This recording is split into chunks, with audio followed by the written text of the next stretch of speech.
हिंदुत्व ये प्रोसेस है, सतत चलने वाली प्रक्रिया है, मोस्ट डायनामिक है और उसमें सबका योगदान है जो भारत में हो गए विचारक।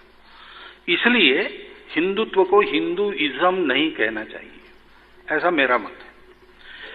और अन्य मतपंथों के साथ तालमेल कर सकने वाली एकमात्र विचारधारा ये भारत की विचारधारा है, हिंदुत्व की विचारधारा है, क्योंकि तालमेल का आधार मूल एकत्व। प्रकार विविध है और विविध होना अवश्यंभावी है, क्योंकि प्रकृति विविधता को लेकर चलती है। विविधता ये भेद नहीं है, विविधता ये साजा सज्जा है, प्रकृति का श्रृंगार है। ऐसा संदेश देने वाला, और संदेश ने थियराइजेशन के आधार पर नहीं, अनुभूति के आधार पर देने वाला एकमात्र देश हमारा देश है। और इसलिए हिंदुत्व ही है जो सबके तालमेल का आधार बन सकता है। जनजातीय समाज भी हिंदू है। कल मैंने जिस राष्ट्रीयता का वर्णन किया, हमारी कल्पना का, उस अर्थ में जनजातीय समाज भी हिंदू समाज ही है।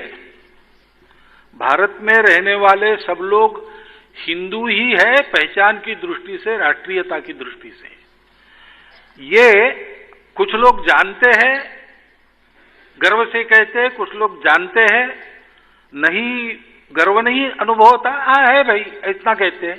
कुछ लोग जानते हैं लेकिन अन्य किसी बात के कारण कहने में संकोच करते हैं, और कुछ लोग नहीं जानते इसलिए नहीं कहते।